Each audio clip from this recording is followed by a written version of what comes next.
I continue to hear the stories of students who are living with regrets and students who are waking up the next day going, oh no, what did I do last night? I have a lot of friends who have also looked back on their past experiences and realized that they could have done more with their lives and maybe achieved the goals that they had set off initially to try to achieve, but the partying got in the way. And sometimes we don't understand that one night, one inconsequential decision can change the rest of our lives. So my goal for you guys tonight is to be able to think long term about the choices that you're getting involved. What happens a lot of times when we're partying, especially when the alcohol is flowing, is we often get caught up in the moment. And instead of thinking here, we start thinking here, or we start thinking with other parts of our bodies. When the little head starts doing the thinking for the big head, we have a lot of problems. And so first we need to talk about alcohol. Now, alcohol is the #1 high-risk behavior that interferes most with a successful college education today.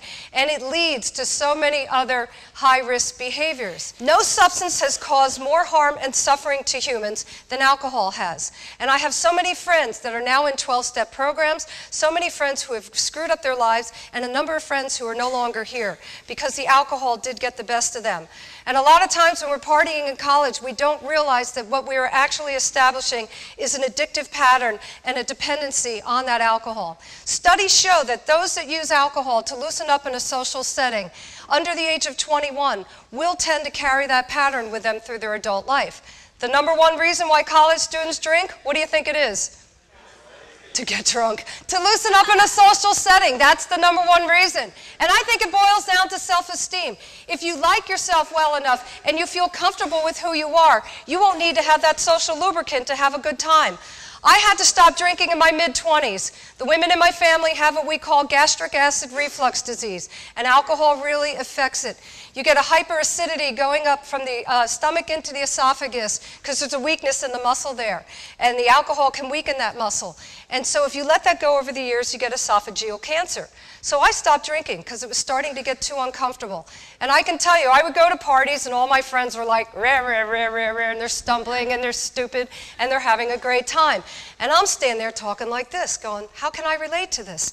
But after a while, I learned to be comfortable with who I am, and I learned to have fun without having that social lubricant. You ask my husband, Jeff, ask my friends, I am the life of the party. I am the biggest jerk at the party. But when they realize that I'm just standing there with my little cup of water, they're like, you don't drink? And it's like, no, I haven't drank in years. They're like, you're so crazy. And then they start saying, we can't imagine what you would be doing if you were drinking. I learned to be comfortable with who I am, and I want you to learn to be comfortable with who you are. Because the problem that we're seeing on many college campuses now, students are drinking with the sole goal of getting really, really wasted. And they're putting themselves in harm's way. It's one thing to drink responsibly, but it's when we let it go overboard, that's when we start to get in trouble. So what does responsible drinking look like? Your body can only clear or break down 1 drink per hour. And if you're pounding down the drinks at a much faster rate than that, then what happens is the brain now starts to absorb the excess alcohol. And as the brain is absorbing all this alcohol, you now start to systematically shut down one area of the brain after another. The area of the brain that you shut down first, the outer folds that we call the cerebral cortex.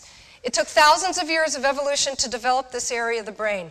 We are the only species on the planet that has it, and it's in charge of our higher rational thinking. So we're the only species that can think rationally. So within a few bottles of beer, you have just shot down thousands of years of evolution because you shut down the cerebral cortex first. So we end up doing stupid things that we would not normally do, or we do things that we would often regret. How many of you woken up the next day after a night of drinking with the awful splitting headache? Okay, do you guys know why you get that? Dehydration, because the area of the brain that you shut down next is the area that regulates the amount of fluid in your body. So you actually urinate out more fluid than you're taking in. And so you literally dehydrate the brain. So what you need to do is you need to rehydrate yourself as you're consuming alcohol. The best way to do it, you have your alcoholic beverage, then you switch to your non-alcoholic beverage, soda, water, whatever. And you keep alternating between the two through the night. You're catching that light buzz, but you're keeping the blood alcohol level to a reasonable point so you're not getting out of control, and you're rehydrating yourself at the same time, so you won't get that awful splitting headache the next day. So try to keep it under control, watch out for one another, protect one another. And you've heard all the other stories, you know, from your alcohol programs and your alcohol EDU. You see the vomiting, lower grade point averages, we see the deaths, we see the injuries, we see the alcohol poisoning. And again, this is why we want you to look out for one another.